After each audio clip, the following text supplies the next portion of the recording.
Bonjour à toutes et à tous, je m'appelle Marie, j'ai 37 ans, j'habite en Charente-Maritime et je viens aujourd'hui partager avec vous mon expérience autour de ce podcast, de cette demande de témoignage par rapport au deuil périnatal que je vis avec ma fille Lia qui est décédée à l'âge de 9 mois et demi le 14 septembre 2023. Donc ça fera bientôt un an à l'heure où je vous parle puisque nous sommes le 23 août. Voilà, je vais essayer de relater un petit peu le parcours, comment ça s'est passé, comment j'ai vécu ça, ainsi que mon entourage, pour essayer d'avoir une vision assez large du deuil périnatal, en tout cas de mon témoignage. Il faut savoir que moi j'étais dans un parcours potentiel de PMA avec une demande de conservation d'ovocytes. On m'avait dit qu'il serait très compliqué, j'étais seule, et qu'il serait quasiment impossible à l'issue des bilans de fertilité d'avoir un enfant, même via la PMA. Et le lendemain, vraiment le lendemain de ce diagnostic au centre de fertilité de ma ville, j'ai conçu naturellement Lia. J'ai conçu naturellement mon enfant, donc avec un énorme étonnement lorsque quelques semaines plus tard, j'ai eu tous les symptômes d'une grossesse en laquelle je ne croyais pas.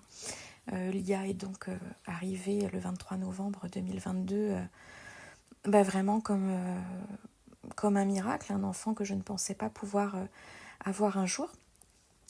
J'ai eu ma grossesse seule, sans le géniteur. J'ai accouché seule, avec ma maman, mais sans le géniteur encore une fois. Et je l'ai élevée en tant que maman solo. Voilà, elle est née par une césarienne en code rouge. Elle avait fait un nœud autour de son cordon in utero et donc le rythme cardiaque était difficile à stabiliser. Elle a fait un petit pic de fièvre à la naissance, mais voilà, tout s'est ensuite bien passé. Lia et moi avons dormi en cododo jusqu'à ses 5 mois et demi, donc collés à mon lit dans ma chambre, dans notre chambre. J'avais suivi les recommandations de l'OMS, je m'étais renseignée, j'étais impliquée dans la santé et la sécurité de ma fille, et notamment par rapport au sommeil, donc pas de tresse de lit, pas de tour de lit, pas de couverture, etc. Donc c'est quelque chose que je suivais et je n'étais pas forcément peureuse quant à toutes ces questions.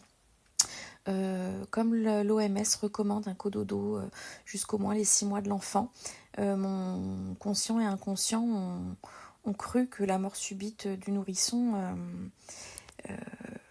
n'arrivait potentiellement que jusqu'à 6 mois, puisque c'est les raisons du décès de ma fille. Elia est décédée subitement à 9 mois et demi. Donc c'est vrai que c'est quelque chose qui m'a beaucoup surprise, puisque dans ma tête, et j'imagine peut-être comme beaucoup d'autres parents, pour moi, si l'OMS recommandait le cododo jusqu'à au moins 6 mois, c'est que pour moi, il n'y avait plus de risque de mort subite du nouveau-né au-delà de ces 6 mois. Il faut savoir, et c'est pas négligeable dans notre parcours à ma fille et moi, que fin juin 2023, lorsque Lia avait 7 mois, 2 mois et demi avant qu'elle ne décède, j'ai appris que j'étais atteinte d'un cancer du sein. Donc il a fallu poursuivre l'éducation de ma fille seule avec la fatigue, l'inquiétude, tout ce que demandent les traitements. Donc j'étais d'autant plus vigilante quant à la santé physique et psychologique de ma fille. Autour de ma maladie, j'avais peur de l'impact ce que ça pouvait avoir sur elle, etc. Donc j'étais entourée de la PMI, d'une pédiatre, j'étais prête s'il le fallait avoir des pédopsychiatres, etc. Donc ma fille et moi étions, je me sentais en tout cas entourée, voilà. De temps en temps, ma famille, mes grands-parents et ma mère pouvaient prendre le relais avec ma fille une journée, une nuit ou deux, surtout depuis la déclaration de ma maladie où j'avais besoin de repos. Je me culpabilisais pas mal, mais ça me faisait aussi du bien.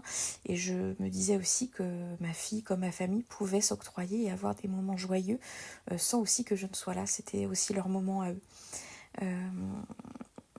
Une avant-veille de chimiothérapie, le 12 septembre 2023, ma maman dormait chez moi pour prendre un petit peu le relais puisque ma fille ne faisait pas ses nuits. Et au matin, je me suis levée, le matin du 13 septembre 2023, je me suis levée un petit peu en pleurs, fatiguée, l'impression que j'allais pas y arriver, élever ma fille correctement avec toute cette maladie, et qu'est-ce que je lui infligeais.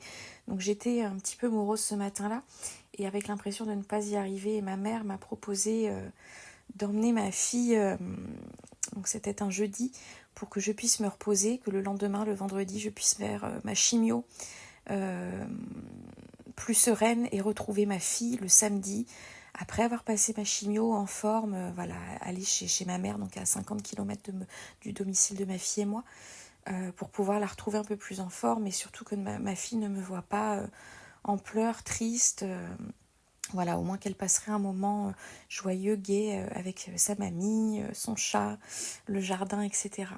Donc avec beaucoup de difficultés et de culpabilité, j'ai accepté. C'était dur de laisser mon bébé, mais en même temps, je me disais que pour elle, c'était aussi la meilleure chose, puisque de voir sa maman et ressentir sa maman pleurer et pas bien, je me disais que c'était ni aider ma fille ni moi.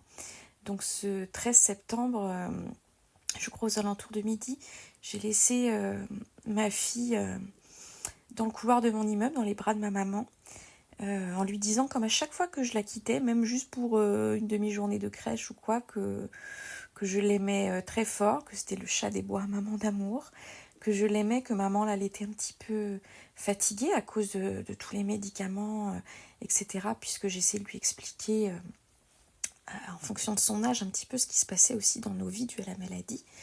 Et que voilà, elle allait aller avec mamie, elle allait retrouver le chat Cookie, rigoler un petit peu avec mamie, etc. Et que moi j'allais j'allais être suivie par les médecins, me reposer un peu, puis que j'allais revenir encore plus en forme. Donc je lui ai dit à samedi que je l'aimais très fort, qu'elle me manquait déjà, mais que tout le temps, maman pensait à elle. Et donc je l'ai vue partir dans les bras de ma maman avec le sourire. Elle ne semblait pas inquiète. Voilà, le dernier regard et échange que j'ai eu avec ma fille, c'était un regard d'amour et un sourire. Voilà. Et le lendemain, le 14 septembre au matin, après différents appels passés à ma mère en vain, j'étais étonnée de ne pas avoir la petite photo du matin pour savoir comment s'était passée la nuit, etc. Et voilà, bon, ce moment-là, je l'épargne, il a duré bien longtemps. Il a été assez traumatique. J'ai enfin réussi à avoir ma mère au téléphone en pleurs, et qui m'a annoncé, voilà, c'est l'IA, et qui m'a dit que ma grand-mère allait arriver avec les gendarmes et les pompiers à mon domicile, donc il y avait 50 km à parcourir. J'ai eu ma grand-mère en FaceTime qui savait pas trop manipuler son téléphone. J'ai vu sa tête et j'entendais des gyrophares. J'ai pas compris ou voulu comprendre ce qui se passait.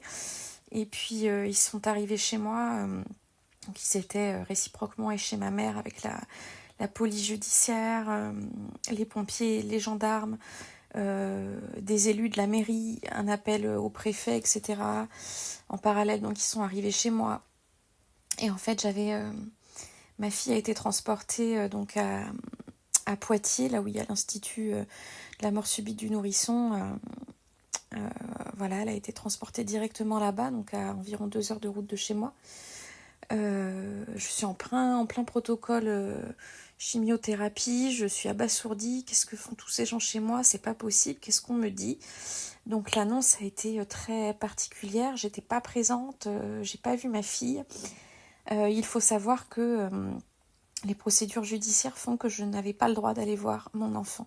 Je ne l'ai pas découverte, elle a été transportée à Poitiers, et les lois, puisque tout de suite quand un enfant décède, il y a la police judiciaire qui intervient et une enquête pour savoir notamment si c'est pas d'origine criminelle, et à partir de ce moment-là, on ne peut plus avoir accès au corps de l'enfant. Or moi, je n'avais pas vu ma fille.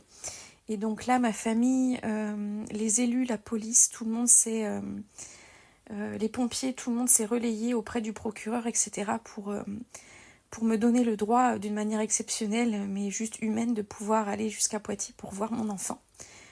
Parce qu'il était inhumain, tout simplement, de ne pas pouvoir voir ma fille.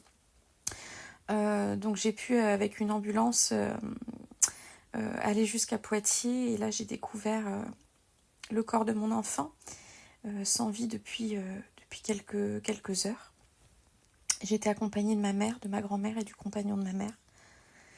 Là-bas, j'ai été accueillie aux urgences pédiatriques faute de moyens hospitaliers, de locaux, etc. La cadre des urgences, j'ai pu en parler après avec elle.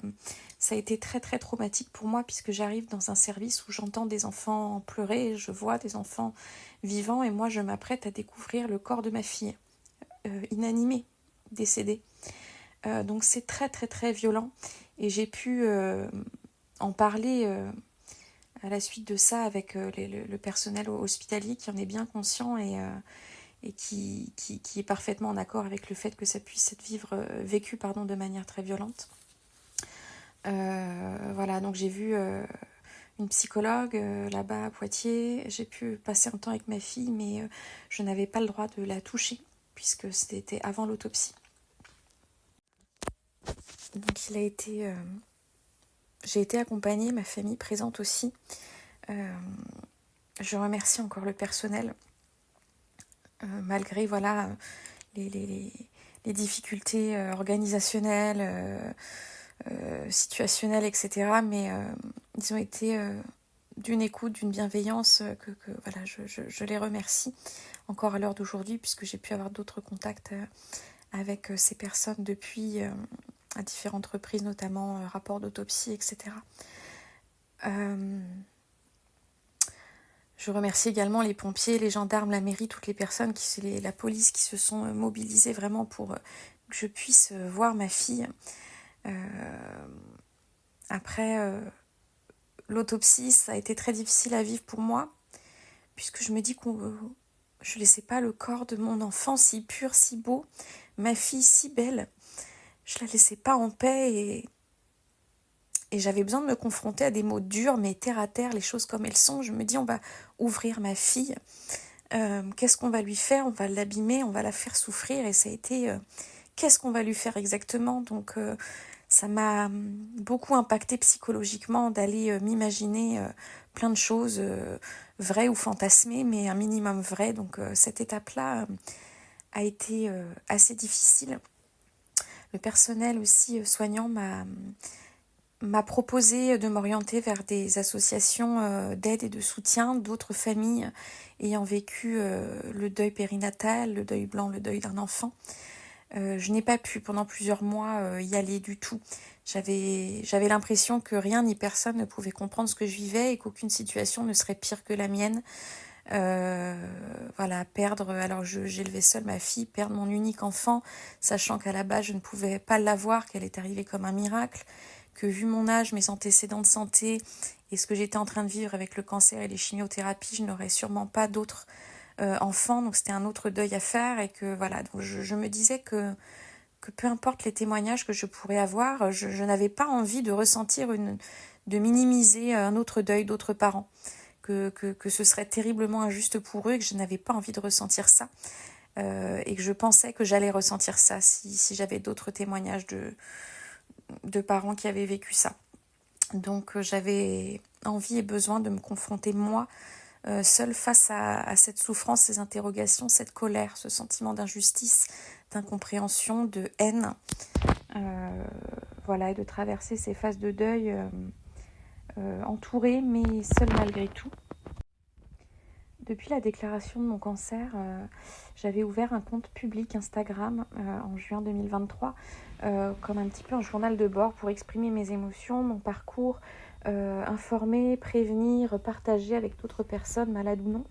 Et lorsque Lia est décédée, eh bien, ce compte a eu une double vocation puisque j'ai commencé aussi à parler du deuil d'un enfant, du deuil périnatal, toujours dans un but de partage, d'échange, d'informations, de prévention, de sensibilisation et aussi de pouvoir exprimer mes émotions, mon parcours quand j'en avais envie, comme j'en avais envie, de me sentir écoutée, légitime ou non, mais en tout cas écoutée et d'exprimer. Et j'aime beaucoup exprimer par écrit, mais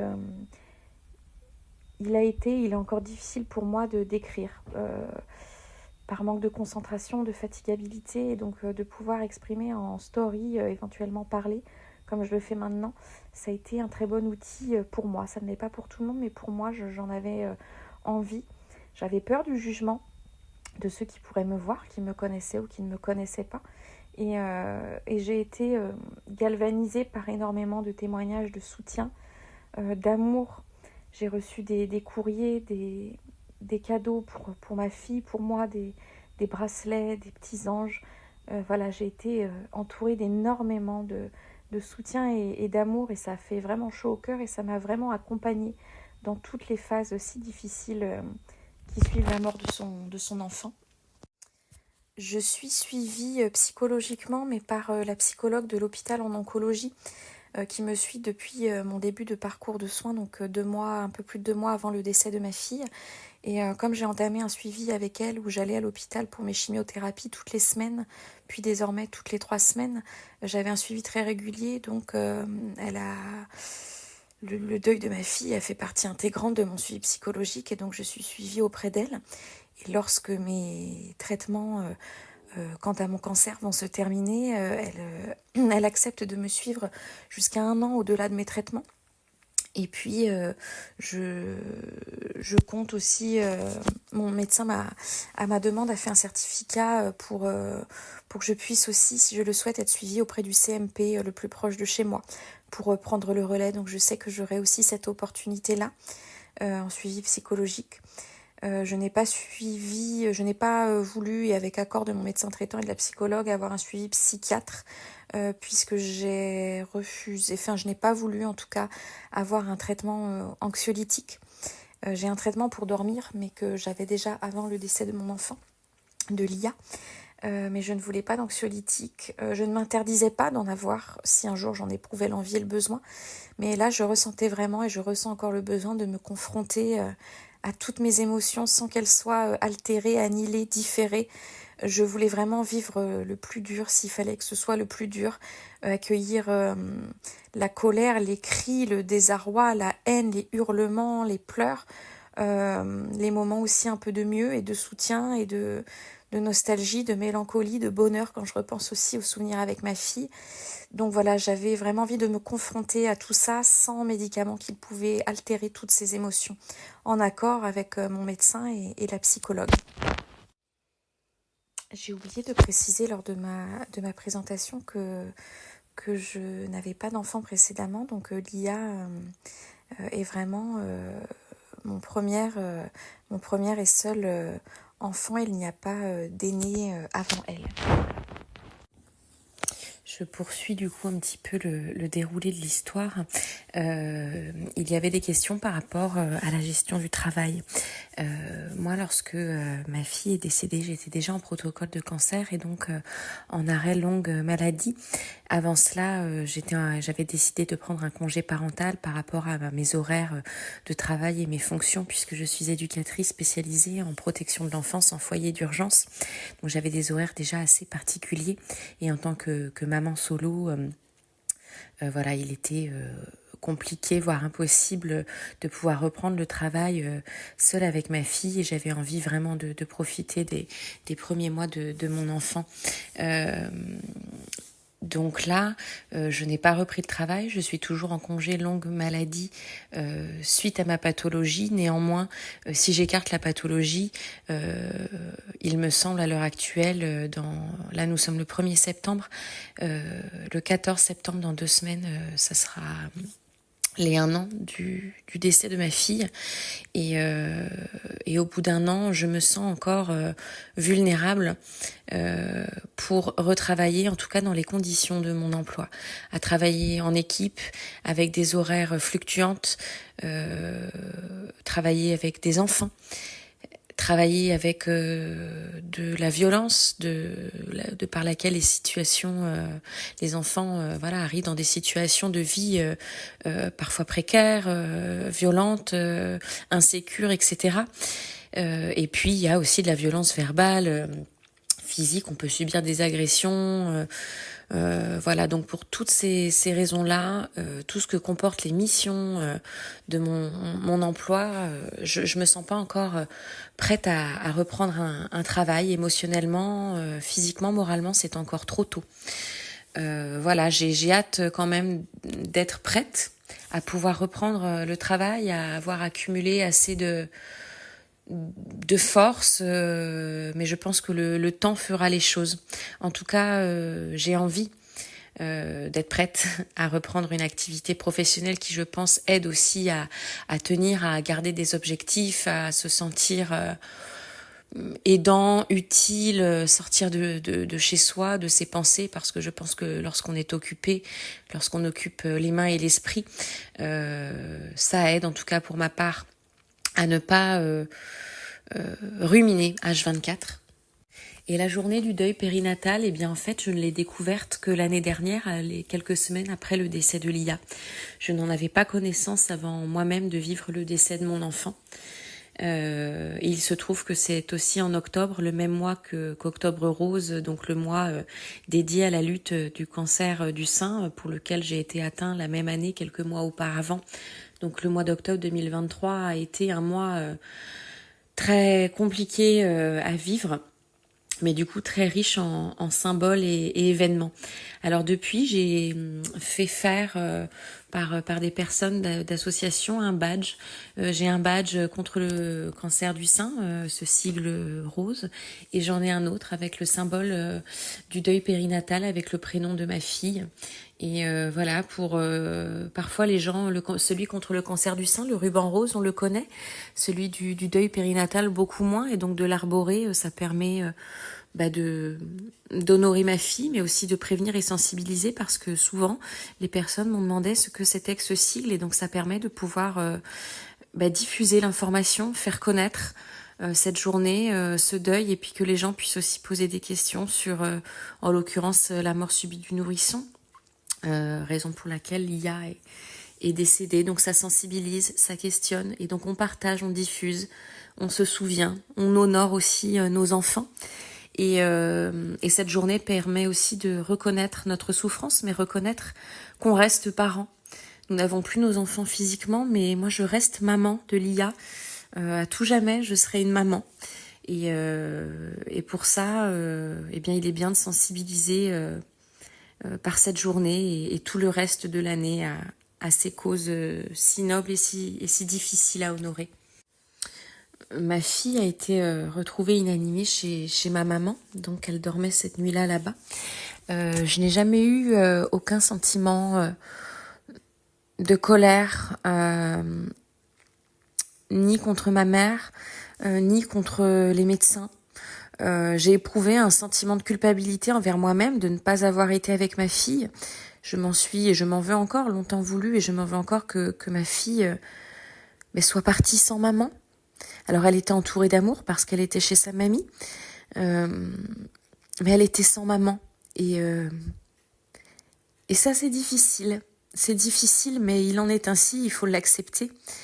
Je m'en veux aussi d'avoir imposé ça à ma mère qui, cette nuit-là, a pris avec amour, bien sûr, ma fille pour que je me repose avant ma chimiothérapie. Mais je m'en veux de lui avoir imposé ce moment. Et je n'ose imaginer ce qu'elle a pu ressentir et vivre en découvrant ma fille le matin, en apportant le biberon et de la voir inanimée et de pas... Je peux pas réaliser, d'essayer de comprendre là ce qui est en train de se passer. Ça a dû être horrible pour elle. Voilà. Et avant tout, je me remémore mon dernier regard avec ma fille.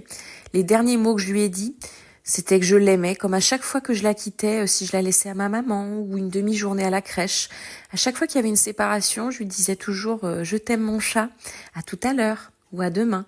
Voilà, je lui disais je t'aime à chaque départ, et je sais pas, inconsciemment, je me suis toujours dit que s'il arrivait un jour quoi que ce soit, je veux que mon enfant, il entende que les derniers mots et les derniers regards, que ce soit que de l'amour.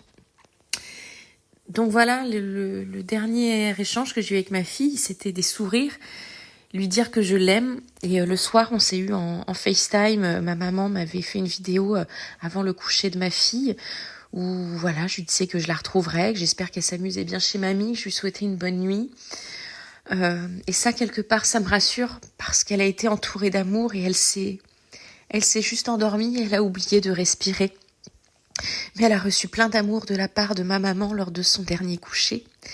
Et la dernière fois qu'elle a fermé les yeux pour malheureusement plus les réouvrir. Mais voilà, je garde en mémoire tout l'amour qu'on s'est transmis, elle et moi, lorsqu'on s'est vus et qu'elle a quitté dans les bras de ma maman le couloir de de mon appartement, de mon immeuble. Mais la culpabilité, elle fait partie par vague du cheminement, je pense.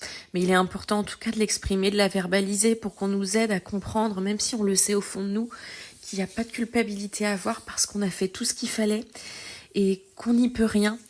Et avant tout que ma fille, je pensais, j'ai eu des doutes parfois, mais maintenant j'en suis convaincue en retraçant mes souvenirs, ma mémoire et les souvenirs photos, vidéos. Ma fille, c'était un bébé enjoué, souriant, un petit bébé clown, qui a vécu heureux, qui était pleine de vie, de joie, qui communiquait ça. Et en ça, je suis fière. Et je suis fière qu'elle m'ait choisie pour maman. Et je suis fière de tout ce qu'en ces 9 mois et demi, j'ai pu lui transmettre et lui inculquer. Enfin, pour cette dernière partie, au bout de presque 1 an, je suis en permanente évolution dans les phases de deuil. Au tout début, je ne voulais pas entendre d'autres témoignages, d'autres familles endeuillées. J'étais pas prête. Je voulais. C'est pas que je voulais, c'est que je ne pouvais pas en plus faire face à d'autres témoignages, voir d'autres photos d'enfants décédés, et écouter et faire face à d'autres deuils et témoignages de parents. Et puis au bout de quelques mois, j'avais besoin vraiment donc d'accueillir uniquement mes émotions, de les vivre, et parce que j'avais l'impression que personne ne pourrait comprendre. Ensuite, j'ai eu besoin, assez timidement, mais d'aller sur quelques forums, quelques témoignages. Et puis là, c'était dur, mais en même temps, je me suis enfin sentie comprise de gens qui vivaient alors à leur manière avec leur histoire, mais ce sentiment de solitude, ce sentiment où on se sent démuni, où on ne sait pas si on va pouvoir surmonter ça, ce sentiment de manque profond, ce sentiment de colère, d'injustice, et néanmoins d'amour pour nos enfants, et comment on pouvait matérialiser cet amour et le transmettre alors que physiquement nos enfants ne sont plus là. Donc je suis par vague, j'ai des phases où j'ai besoin d'échanger avec des familles, d'autres où j'ai besoin de m'isoler de tout ça. Mais malgré tout, j'ai besoin de parler de ma fille, et c'est pour ça que j'ai ouvert des comptes de réseaux sociaux, Instagram et TikTok, dédiés à la maladie d'une part et au deuil de l'autre, comme un journal de bord. Moi, c'est le moyen que j'ai trouvé d'exprimer l'écrit, l'oral, partagé avec d'autres familles, d'autres parents, d'autres personnes qui ont été confrontées de près ou de loin à ça, d'autres personnes qui sont juste sensibilisées à ces notions, d'autres personnes empathiques pour notre histoire, notre parcours. Et voilà, c'est un petit peu une des formes de ma thérapie à moi, et aussi ce qui m'a permis de refuser des antidépresseurs, des anxiolytiques. Et il n'y a pas de problème avec ça, mais moi je voulais éviter les traitements. Et mon traitement à moi, c'est le biais de l'expression, et parler comme aujourd'hui. Et c'est un biais en tout cas un petit peu avoué thérapeutique alternatif pour moi, de diffuser et puis parler de ma fille. C'est ça qui maintient son souvenir, c'est de la célébrer. Voilà, mais il y a une part de moi qui reste convaincue que, et c'est pas grave, je tente d'accepter, mais qu'on peut pas comprendre quand on le vit pas, et je souhaite pas forcément être comprise par beaucoup. Ça voudrait dire que beaucoup trop encore de personnes vivraient ce deuil. Mais en tout cas, voilà, j'essaye de continuer à prôner, à diffuser de l'amour et du soutien. Il y a une autre chose que j'avais oublié de souligner, c'est que lorsqu'on est enceinte, qu'on est futur parent et nouveau parent, moi j'étais beaucoup sur des forums, des sites, des pubs pour des achats de puériculture, etc. Et donc les algorithmes sur Internet et les réseaux font que lorsque vous visitez beaucoup de sites de sport, eh bien vous allez avoir des pubs, etc. sur des articles de sport. Et bien quand vous regardez pendant des mois des articles de puériculture, des forums sur l'endormissement du bébé, sur la nourriture pour enfants, sur la DME, sur plein de sujets concernant la parentalité et l'enfance, eh bien quand votre enfant disparaît, eh bien vous êtes envahi. Dès que vous ouvrez un réseau social, une pub, Google, par toutes ces pubs que vous aviez consultées pendant des mois. Et donc ça, c'est assez violent. Ça a été assez violent pour moi, avec tous ces algorithmes qui font qu'en permanence, dès qu'on ouvre quoi que ce soit, on tombe sur des choses liées à l'enfance, mais dont on n'a plus besoin. Et donc ça peut être Très difficile d'être confronté à ça. Les premiers mois où on tombe toujours là-dessus. Donc ça a été difficile au même titre que des cases de formulaires à remplir, des impôts, des documents officiels où on nous demande notre situation, avec enfant à charge ou sans enfant, alors que remplir. Moi j'ai un enfant, mais elle est plus à charge, comme on dit vulgairement dans l'administration. Et donc, il est difficile pour moi de cocher sans enfant, sachant que j'ai une fille. Et donc, il y a plein de choses en ce sens que je trouve injustes et que j'ai envie de faire évoluer. Et j'essaye de me donner les moyens par la diffusion, justement, à travers mes comptes de réseaux sociaux, à travers quelques contacts que j'essaye d'avoir dans le milieu médiatique et politique pour faire avancer les choses ou en tout cas les questionner. Parce que je ne suis pas la seule à ressentir ça et je ne suis pas la voix, je suis une voix parmi les voix, mais si ma voix peut se faire entendre pour faire honneur à nos enfants et aux violences institutionnelles que l'on peut subir, et il y a des choses comme ces algorithmes où on peut pas faire grand-chose contre. Par contre, au niveau local, départemental, régional, national, politique, il y a des choses qui peuvent nous aider, nous faciliter, nous accompagner pour améliorer, nous prendre en considération et continuer dignement à honorer la mémoire de nos enfants. Voilà, et je terminerai par un message plus global aux parents, aux mamans, aux papans, aux familles, aux proches, aussi aux professeurs qui ont pu suivre des puéricultrices, tous les gens qui ont gravité autour de nos enfants disparus, des gens qui les ont aimés, qui les aiment et qui les aimeront toute leur vie, qui seront toujours dans leur cœur. Voilà, c'est un témoignage aussi de soutien, d'amour, d'essayer de trouver un quelconque moyen d'expression qui vous fasse du bien, qui vous soulage. Ne réfrénez pas vos émotions, criez, hurlez, dansez, chantez, écrivez. Allez au cimetière tous les jours si vous en ressentez l'envie et le besoin. N'y allez pas et c'est pas grave si vous n'y arrivez pas. Dormez avec les doudous de vos enfants si ça vous aide.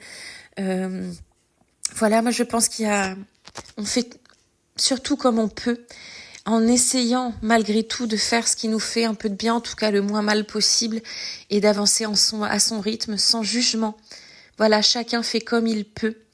Et mon leitmotiv, c'est de continuer à ressentir cet amour que je ressens envers et contre tout pour mon enfant, malgré son absence physique. C'est ma lumière, c'est mon moteur, et c'est ma joie de vivre quand j'ai plus l'envie de vivre.